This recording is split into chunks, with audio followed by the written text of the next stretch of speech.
Anyway ಚರ್ಚೆಯನ್ನು ಪ್ರಾರಂಭ ಮಾಡೋಣ. ನಮ್ಮ ಜೊತೆಯಲ್ಲಿ ಸಾಮಾಜಿಕ ಹೋರಾಟಗಾರ್ತಿ ಅಕೈ ಪದ್ಮಶಾಲಿ ಅವರಿದ್ದಾರೆ ಸ್ಟುಡಿಯೋದಲ್ಲಿ. ನಮಸ್ಕಾರ. ರಿಪಬ್ಲಿಕ್ ಕನ್ನಡಕ್ಕೆ ಮೊಟ್ಟ ಮೊದಲನೇದಾಗಿ ಬಂದಿದ್ದೀರಿ, ಸ್ವಾಗತ ವಿಶೇಷವಾಗಿ. ಹಾಗೆ ಹಿರಿಯ ಪತ್ರಕರ್ತರು ವಿಶ್ಲೇಷಕರಾದ ಸಮೀವುಲ್ಲಾ ಅವರಿದ್ದಾರೆ. ನಿವೃತ್ತ ಪೊಲೀಸ್ ಅಧಿಕಾರಿ ಬಸವರಾಜ್ ಮಾಲಗತ್ತಿ ಅವರು ಮೈಸೂರಿನಿಂದ ಜಾಯ್ನ್ ಆಗಿದ್ದಾರೆ. Thank you sir. Ravindra Joshi ಅವರು ಪತ್ರಕರ್ತರು ಕೂಡ ಜಾಯ್ನ್ ಆಗಿದ್ದಾರೆ. ನಮಸ್ಕಾರ, ಕಾರ್ಯಕ್ರಮಕ್ಕೆ ಸ್ವಾಗತ ತಮಗೂ ಕೂಡ. ಮೊದಲದಾಗಿ ಸಮೀವುಲ್ಲಾ ಸರ್, ಯಾರನ್ನ ಯಾರು ಫೂಲ್ ಮಾಡಕ್ ಹೊರಟಿದ್ದಾರೆ ಸರ್? ಸಿಂಪಲ್ ಪ್ರಶ್ನೆ, ಯಾರನ್ನ ಯಾರು ಎಷ್ಟರ ಮಟ್ಟಿಗೆ ಫೂಲ್ ಮಾಡಕ್ ಹೊರಟಿದ್ದಾರೆ? ನೀವು ಆ ವಿಡಿಯೋನ ನೋಡಿ, ಆ ವಿಡಿಯೋನ ನೋಡಿದ್ರೆ ಯಾರನ್ನ ಯಾರಿಗೆ ಫೂಲ್ ಮಾಡಕ್ ಹೊರಟಿದ್ದಾರೆ ಅಂತ ನಮಗೆ ಕ್ಯಾಟಗಾರಿಕಲ್ ಆಗಿ ಗೊತ್ತಾಗುತ್ತೆ. ಕನಿಷ್ಠ ಪಕ್ಷ ಪ್ರಾಯಶ್ಚಿತ್ತದ ಒಂದು ಸಣ್ಣ ಅಂಶ, ಕನಿಷ್ಠ ಪಕ್ಷ ಪಾಪ ಪ್ರಜ್ಞೆಯ ಒಂದು ಸಣ್ಣ ಅಂಶ ಕೂಡ ಇಲ್ದಲೇ ಇರುವಂತಹ ಸ್ಟೇಟ್ಮೆಂಟ್ ಇದು. 31 ದಿನಗಳ ಬಳಿಕ ನಾನು ಬರ್ತೀನಿ ಅನ್ನೋದನ್ನ ವೈಭವೀಕರಿಸಿ ಅವ್ರು ಬಿಡುಗಡೆ ಮಾಡಿರುವಂತಹ ಸ್ಟೇಟ್ಮೆಂಟ್ ಇದೆಯಲ್ಲ, ಔಟ್ಸೈಡ್ ದಿ ಕೋರ್ಟ್ ಬಿಡುಗಡೆ ಮಾಡಿರುವಂತಹ ಈ ಸ್ಟೇಟ್ಮೆಂಟಿಗೆ ಯಾವುದೇ ಏನೋ ವಿಜುವಲ್ ಮೀಡಿಯಾದಲ್ಲಿ ಅಥವಾ ಸಾರ್ವಜನಿಕ ವಲಯದಲ್ಲಿ ಚರ್ಚೆ ಅನ್ನೋದೊಂದು ಬಿಟ್ಟರೆ ಲೀಗಲಿ ಈ ಸ್ಟೇಟ್ಮೆಂಟಿಗೆ ಯಾವ ವರ್ತ್ ಕೂಡ ಇಲ್ಲ. ಇಲ್ಲಿ ಹೇಳ್ತಾರೆ 7 ದಿನದಲ್ಲಿ ಬರ್ತೀನಿ ಅಂತ ಹೇಳ್ತಾರೆ, ಬರಲ್ಲ. ಆಮೇಲೆ ಹೇಳ್ತಾರೆ ಕಾಂಗ್ರೆಸ್ ಪಕ್ಷದ ರಾಹುಲ್ ಗಾಂಧಿ ಆಮೇಲೆ ಕೆಲವರು ಹಿರಿಯ ನಾಯಕರು ಬಹಿರಂಗ ವೇದಿಕೆಗಳಲ್ಲಿ ಚರ್ಚೆ ಪಿತೂರಿಯನ್ನ ಮಾಡಿದ್ರು ನನ್ನ ವಿರುದ್ಧ. ನಾನು ಈಗ ನೋಡಿದೆ, ಪಿತೂರಿಯನ್ನ ಮಾಡಿದ್ರು ರಾಹುಲ್ ಗಾಂಧಿ ಮತ್ತೆ ಕಾಂಗ್ರೆಸ್ನ ಸೀನಿಯರ್ ಲೀಡರು ಪ್ರಜ್ವಲ್ ವಿರುದ್ಧ ಪಿತೂರಿ ಮಾಡಿದ್ರಂತೆ. ಅಂದ್ರೆ ವಿಡಿಯೋ ಮಾಡಿದ್ದು ಅವರು ಅಂತ ಹೆಂಗೆ ಏನೋ ವಿಡಿಯೋ ಮಾಡಿದ್ದ ಪಿತೂರಿ ಅಂತಂದ್ರೆ ವಿಡಿಯೋನೇ ಅವರೇ ಹೋಗಿ ಕ್ಯಾಮ್ರಾ ಅಂದ್ರೆ 400 ಜನ ರೇಪ್ ಆಗಿದೆ ಅಂತ ಹೇಳೋದನ್ನ ಹೇಳ್ತಿರೋದು. ಅದಕ್ಕೆ ನಾನು ಡಿಪ್ರೆಷನ್ಗೆ ಹೋದೆ ಅಂತ ಹೇಳ್ತಾರೆ. ರಾಹುಲ್ ಗಾಂಧಿ ಅವರು ಪಿತೂರಿ ಮಾಡಿದ್ರಿಂದ ಅದಕ್ಕೆ ನಾನು ಡಿಪ್ರೆಷನ್ಗೆ ಹೋದೆ, ಐಸೋಲೇಷನ್ಗೆ ಹೋದೆ ಅಂತಾರೆ ಅವರು. ಇದು ಯಾವ ಸೀಮೆ ಅಂದ್ರೆ 2,000 ವಿಡಿಯೋಗಳು ರೆಕಾರ್ಡ್ ಮಾಡುವಾಗ ಅವರಿಗೆ ಡಿಪ್ರೆಷನ್ಗೆ ಹೋಗ್ಬೇಕು ಅಂತ ಅನ್ಸಲಿಲ್ಲ. Actual depression. Sorry sir, interrupt ಮಾಡ್ತೀನಿ. ಇದಕ್ಕೆ ನಂಗೆ ರಿಯಾಕ್ಷನ್ ನಡಿ, ಈಗ ಶುರು ಮಾಡೋಣ.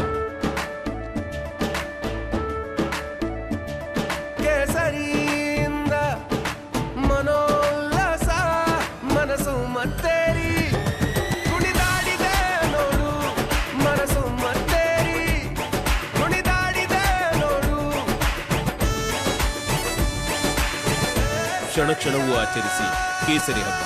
ವಿಮಲ್ ಬಾಯಲ್ಲಿ ಹೇಳಿ ಕೇಸರಿ. ಅಕೈ ಅವರಿಂದ ಬೇಕಾಗಿದೆ.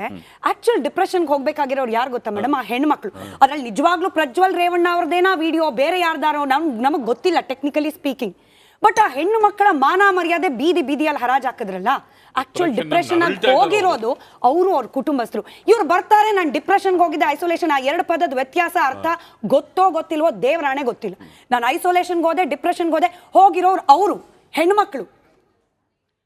ಸ್ಮಿತಾ, ತಮಗೆ ಚೆನ್ನಾಗಿ ಗೊತ್ತಿದೆ ಈ ರಾಜಕೀಯ ವ್ಯವಸ್ಥೆಯಲ್ಲಿ ನಾವು ನೋಡ್ತಿರ್ಬೇಕಾದ್ರೆ ಆಲ್ಮೋಸ್ಟ್ ಗಂಡಾಳ್ವಿಕೆ, ಪಿತೃಪ್ರಧಾನ ವ್ಯವಸ್ಥೆಗಳು ನಮ್ಮೆಲ್ಲರೂ ಕೂಡ ಡಾಮಿನೇಟ್ ಮಾಡ್ತಾ ಹೋಗ್ತಾ ಇದೆ.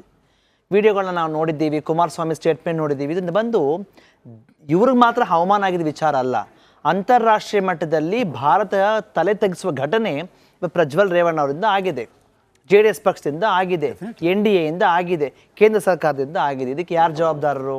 ನಿಜ. ಆ ಹೆಣ್ಣುಮಕ್ಕಳು ಯಾರು ಸಂತ್ರಸ್ತೆ ಅಂತ ನಾವು ಹೇಳ್ತಾ ಇದ್ದೀವಿ, ದೇರ್ ಆಲ್ ವಾಲ್ನರಬಲ್. ಇವತ್ತು ಮನೆಗಳಲ್ಲಿ ಮಕ್ಕಳಿಗೆ ಕಾರ್ಯಕ್ರಮಗಳು ಆಗ್ತಾ ಇಲ್ಲ, ವಿದ್ಯಾಭ್ಯಾಸ ಮೊಟಕಾಗ್ತಾ ಇದೆ, ಅಕ್ಕಪಕ್ಕ ಜನ ಎಷ್ಟು ಹೀಯಾಳ್ಸ್ ಮಾತಾಡ್ತಾ ಇದ್ದಾರೆ, ಅವರು ತುಂಬಾ ಡಿಪ್ರೆಷನ್ಗೆ ಹೋಗ್ತಾ ಇದ್ದಾರೆ. ನಾವಿರುವ ನೇರ ಸಂಪರ್ಕದಲ್ಲಿ ಆ ಹೆಣ್ಮಕ್ಳು ತುಂಬಾ ಹಿಂಸೆಗಳನ್ನ ಫೇಸ್ ಮಾಡ್ತಾ ಇದ್ದಾರೆ. ದಿಸ್ ಇಸ್ ಕಾಲ್ ಸಾಮಾಜಿಕ ಬಹಿಷ್ಕಾರ. ಕಾರಣಕರ್ತರು ಯಾರು? ಇವರು ಕಾರಣಕರ್ತರು. ಇವ್ರು ಯಾಕೆ ಅಷ್ಟು ಪಾಪ ಡಿಪ್ರೆಷನ್ಗೆ ಹೋಗ್ಬಿಟ್ಟು ಅಷ್ಟೊಂದು ಹಿಂಸೆನ ಫೇಸ್ ಇವ್ರು ಮಾಡ್ತಿಲ್ಲ ರೀ. ಇವರಿಂದ ಆ ಹೆಣ್ಮಕ್ಳಿಗೆ ಆಗಿದೆಯಲ್ಲ, 100 ಜನ ಹೆಣ್ಮಕ್ಳಿಗೆ. So who is responsible for this?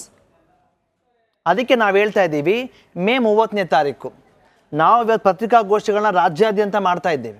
ಸಾವಿರಾರು ಸಂಖ್ಯೆಯಲ್ಲಿ ಮೇ 30ನೇ ತಾರೀಕು ನಾವು ಹಾಸನದಲ್ಲೇ ಸೇರ್ತಾ ಇದ್ದೀವಿ. ಈ ಗಂಡಸರಿಗೆ ನಾವು ದಿಗ್ಲು ಬಿದ್ದು ನಾವ್ಯಾಕೆ ಸೇರಬಾರ್ದು? ಕಾಂಗ್ರೆಸ್ ಪಕ್ಷ ಸ್ಪಾನ್ಸರ್ ಮಾಡಿದೆ, ಸರ್ಕಾರ ಸ್ಪಾನ್ಸರ್ ಮಾಡಿದೆ.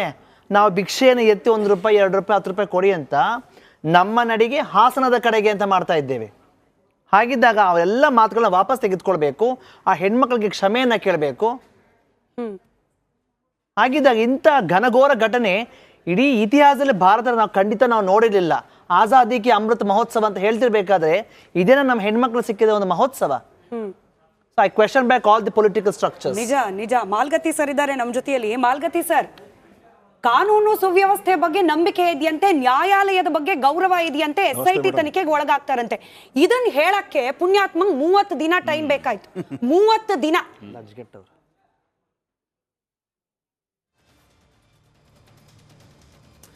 ಇದು ಎಲ್ಲ ಪರಿಣಿತರ ಒಂದು ಅವ್ರ ಜೊತೆ ಡಿಸ್ಕಸ್ ಮಾಡಿ ಅವ್ರ ಆಲೋಚನೆಯಂತೆ ಇವರು ನಡ್ಕೋತಾ ಇದ್ದಾರೆ. ಯಾಕಂದ್ರೆ ಇಲ್ಲಿದ್ರೆ ಏನು ಹಾಜರಾಗ್ತಿರ್ಲಿಲ್ಲ, ಎಲ್ಲಿ ಎಬ್ಸ್ಕೊಂಡಿದ್ದಾನೆ, ನಮ್ಮ ದೇಶದಲ್ಲೇ ಇದ್ರೆ ಅಲ್ಲಿ ಹೋಗಿದ್ದಾನೆ, ಇಲ್ಲಿ ಹೋಗಿದ್ದಾನೆ, 2 ದಿವಸ ಅಂತ ಹೋಗಕ್ಕೆ ಸಾಧ್ಯ ಇದೆ. ನಮ್ಮವ್ರು SIT ಅವ್ರು ಬಿಡ್ತಿರಲಿಲ್ಲ, ಎಲ್ಲಿ ಹೋದ್ರು ಹಿಡ್ಕೊಂಡ್ಬರ್ತಿದ್ರು. ಸೊ ಅದಕ್ಕೆ ಇದೆಲ್ಲ ಡಿಸ್ಕಸ್ ಮಾಡಿ ಪರಿಣಿತರ ಅಭಿಪ್ರಾಯ ತಿಳ್ಕೊಂಡು ಏನು ಮಾಡಬೇಕು, ಮುಂದೆ ಏನು ಇದು ಮಾಡಬೇಕು ಅನ್ನೋದು ಎಲ್ಲ ಫಾರಿನ್ದಲ್ಲಿದ್ದರೆ ಇದೆಲ್ಲ ನಮಗೇನು ಮಾಡಲಿಕ್ಕಾಗಲ್ಲ ಅಂತ ತಿಳ್ಕೊಂಡು ಅಲ್ಲಿಗೆ ಹೋಗಿ ಇದನ್ನೆಲ್ಲ ಸ್ಟಡಿ ಮಾಡಿ ಅವರು ಯಾರೋ ಗೈಡೆನ್ಸ್ ತೊಗೊಂಡು ಈ ಥರ ಹೇಳಿಕೆ ಕೊಟ್ಟಿದ್ದಾರೆ. ಇದು ನೋಡಿ, 1 ವಾರದಲ್ಲೇ ಬರ್ತೀನಿ ಅಂತಂದರು. ಆಮೇಲೆ ನಾನು ಡಿಪ್ರೆಷನ್ಗೆ ಹೋಗಿದ್ದೀನಿ, ಐಸೋಲೇಷನ್ ಆಗಿದ್ದೀನಿ, ಏನೇನೋ ಹೇಳ್ತಾ ಇದ್ದಾರೆ. ಇದು 26 ತಾರೀಕಿನವರೆಗೂ ಗೊತ್ತಾಗಲಿಲ್ಲ ಅಂತ ಅವ್ರಿಗೆ. ಇದು 21 ತಾರೀಕಿಗೆ ರಿಲೀಸ್ ಆಗಿದೆ ಹಾಸನದಲ್ಲಿ. 21 ತಾರೀಕಿಗೆ ರಿಲೀಸ್ ಆದರೆ ಅದು ಹೆಂಗೆ ಗೊತ್ತಾಗೋದಿಲ್ಲ ಅವರಿಗೆ? ನನ್ನ ಲೆಕ್ಕದಲ್ಲಿ ಅವಾಗ 2-3 ತಿಂಗಳಿಂದ ಮುಂಚೆನೇ ಇದು ಓಡಾಡ್ತಾ ಇದೆ. ಈ ಸುದ್ದಿ 6 ತಿಂಗಳಿಂದ ಹಾಸನದಲ್ಲಿದೆ ಈ CD ಬಗ್ಗೆ. ಸೊ ಇಷ್ಟೆಲ್ಲ ಇರುವಾಗ ನಮಗೆ ಗೊತ್ತೇ ಇಲ್ಲ, ನನಗೇನೂ ಗೊತ್ತಿಲ್ಲ ಅಂತ ತಿಳ್ಕೊಂಡು ಅಲ್ಲಿ ಹೋಗಿ ಕೂತ್ಕೊಂಡು ಹೇಳಿಕೆ ಕೊಟ್ಟು ನಾನು ಡಿಪ್ರೆಷನ್ಗೆ ಹೋಗಿದ್ದೀನಿ ಅಂತ ಅವ್ರಿಗೆ ಎಲ್ಲರದು ಕ್ಷಮೆ ಕೇಳ್ತಾರೆ. ನಮ್ಮ ಇವರು ಶೆಟ್ಟರ್ ಹೇಳ್ದಂಗೆ ಆ ಸಂತ್ರಸ್ತರ ಕ್ಷಮೆ ಯಾರೂ ಕೇಳ್ತಾ ಇಲ್ಲ, ಅವ್ರ ಬಗ್ಗೆ ಯಾರೂ ಮಾತಾಡ್ತಾ ಇಲ್ಲ, ಯಾವ ನಾಯಕರು ಸದಾ ಅವ್ರ ಬಗ್ಗೆ ಬಾದರ್ ಮಾಡ್ತಾ ಇಲ್ಲ. ನಿಜವಾಗಿಯೂ ಇದು ಬಹಳ ದುರ್ದೈವ ಸಂಗತಿ. ಎಲ್ಲರೂ ತಮ್ಮ ರಾಜಕೀಯ ಬೇಳೆನೇ ಬೇಯಿಸ್ಕೋತಾರೆ ಹೊರತಾಗಿ ಆ ಸಂತತರ ಬಗ್ಗೆ ಯಾರು ಕಾಳಜಿ. ಒಬ್ಬರು ಹೋಗಿ ಅವ್ರ ಮನೆಗೆ ಹೋಗಿ ಸಮಾಧಾನ ಹೇಳಿದಾರ, ನಾವು ನಿಮ್ಮ ಹಿಂದೆ ಇದೀವಿ, ನೀವು ಧೈರ್ಯದಿಂದ ಇರಿ ಅಂತ ಒಬ್ಬರಾದ್ರೂ ಯಾರಾದ್ರೂ ರಾಜಕೀಯ ನಾಯಕರು ಹೇಳಿದಾರ? ಸಾರಿ, ನಾನು ಇಂಟರಪ್ಟ್ ಮಾಡ್ತಾ ಇದ್ದೀನಿ. ರವೀಂದ್ರ ಜೋಶಿ ಸರ್ ನನ್ನ ಧ್ವನಿ ತಲುಪ್ತಾ ಇದ್ರೆ ಒಂದು ಹೇಳಿಕೆ ಸಾಕಲ್ವಾ? ಹಿ ಇಸ್ ಅನ್ ಅನ್ಫಿಟ್ ಜನಪ್ರತಿನಿಧಿ ಆಗ್ಲಿಕ್ಕೆ ಅನ್ಫಿಟ್ ಅಂತ ಹೇಳಿ. ನನಗೆ ಏನಾಗ್ತಿದೆ ಅನ್ನೋದೇ ಗೊತ್ತಾಗ್ಲಿಲ್ಲ. ನಾನು ಫಾರಿನ್ ಟ್ರಿಪ್ ಅಲ್ಲಿ ಇದ್ದೆ. 3-4 ದಿನ ಆದ್ಮೇಲೆ ನನಗೆ ಗೊತ್ತಾಯ್ತು ಚುನಾವಣೆ ನಡೀತಿದೆ ಸ್ವಾಮಿ ನಿಮ್ಮ ಕ್ಷೇತ್ರದಲ್ಲಿ, ನಿಮ್ಮದೇ ಕ್ಷೇತ್ರದಲ್ಲಿ ಏನಾಗ್ತಿದೆ ಅಂತ ಹೇಳಿ. 3-4 ದಿನ ಗೊತ್ತಾಗದೆ ಇರೋಷ್ಟು ಮೈ ಮರೆತು ಫಾರಿನ್ ಟ್ರಿಪ್ ಅಲ್ಲಿ ಇದೀರಿ ಅಂತಂದ್ರೆ how can you call yourself a ಜನಪ್ರತಿನಿಧಿ? You are un unfit, you are un unfit ಸಂಸದ. ಕರಿಬಹುದಲ್ಲ ಹೀಗೆ ಜೋಶಿ ಸರ್? ವಿಪರ್ಯಾಸ ಅಂದ್ರೆ ಯಾವ ವ್ಯಕ್ತಿಯಿಂದ ಕನ್ನಡ ನಾಡಿಗೆ ಹೆಮ್ಮೆ ಬಂತೋ ಅಂತ ವ್ಯಕ್ತಿಯ ಮೊಮ್ಮಗನಿಂದ ಇಡೀ ರಾಷ್ಟ್ರವ್ಯಾಪಿ ದೊಡ್ಡ ವಿವಾದ ಆಗಿ ಕನ್ನಡ ನಾಡಿಗೆ ಅವಮಾನ ಆಗಿದೆ ಈ ಪ್ರಜ್ವಲ್ ರೇವಣ್ಣನಿಂದ. ಹೌದಲ್ವಾ ಹೇಳಿ? ಹೌದು, ಎಕ್ಸಾಕ್ಟ್ಲಿ. Point number 1. ಎರಡನೇದಾಗಿ, ಒಬ್ಬ ವ್ಯಕ್ತಿ ಡಿಪ್ಲೊಮ್ಯಾಟ್ ಪಾಸ್ಪೋರ್ಟ್ ನಲ್ಲಿ ವಿದೇಶಕ್ಕೆ ಹೋಗ್ತಾನೆ. ಹೋದಂತ ವ್ಯಕ್ತಿ ಯಾವಾಗ್ಲೂ ಸಂಸತ್ತಿನ ಸಮಿತಿಗೆ ತಾನು ಎಲ್ಲಿದ್ದೀನಿ ಅನ್ನುವಂತ ಮಾಹಿತಿಯನ್ನ ಕೊಡ್ಬೇಕು ಅಂತ ಕಾನೂನಿದೆ, ಸಂಸದೀಯ ಕಾನೂನು ಅಂತ ಹೇಳ್ತಾರೆ ಅದಕ್ಕೆ. ಆತ ಎಲ್ಲಿ ಹೋಗ್ತಾರೆ, ಯಾವ ಜಾಗದಲ್ಲಿ ಇರ್ತಾರೆ, ಇಷ್ಟು ಮಾಹಿತಿಯನ್ನ ಆತ ಸಂಸತ್ತಿನ ಸಮಿತಿಗೆ ಕೊಡ್ಬೇಕು ಅಂತ ಕಾನೂನು ಇರುವಂತದ್ದು. ಅದನ್ನ ಇವರು ವಯೋಲೇಟ್ ಮಾಡಿದ್ದಾರೆ. ಎರಡನೇದು. ಮೂರನೇದು, ಸುಳ್ಳು ಹೇಳ್ತಾರೆ, ನನಗೆ 2-3 ದಿವಸದವರೆಗೂ ಗೊತ್ತೇ ಇರ್ಲಿಲ್ಲ ಅಂತ ಹೇಳ್ತಾರೆ. ಯಾವುದೇ ಒಬ್ಬ ವ್ಯಕ್ತಿ ವಿದೇಶದಲ್ಲಿದ್ರೂ ಕೂಡ ಆತನಿಗೆ ತನ್ನ ನಾಡಿನಲ್ಲಿ ಏನಾಗತ್ತೆ ಅನ್ನುವುದರ ಕುರಿತಾಗಿ ಕುತೂಹಲ ಇರುತ್ತೆ, ಕಳಕಳಿ ಇರುತ್ತೆ. ಅದು ಈತ ಒಬ್ಬ ಜನಪ್ರತಿನಿಧಿ ಆಗಿರುವಂತ ಮನುಷ್ಯ, ಚುನಾವಣೆಯಲ್ಲಿ ಸ್ಪರ್ಧಿಸಿದಂತ ಮನುಷ್ಯ. ಹೀಗಿರುವಂತ ಮನುಷ್ಯ ನಂಗೆ 2-3 ದಿವಸ ಗೊತ್ತೇ ಇರ್ಲಿಲ್ಲ ಅಂತ ಹೇಳ್ತಾರೆ. ಗೊತ್ತಾದ ಮೇಲೆ ಒಬ್ಬ ವ್ಯಕ್ತಿಯ ಜವಾಬ್ದಾರಿ ಏನು, ಜನಪ್ರತಿನಿಧಿಯ ಜವಾಬ್ದಾರಿ ಏನು? ಆತ ತಕ್ಷಣ ತನ್ನ ನಾಡಿಗೆ ವಾಪಸ್ ಬರಬೇಕು.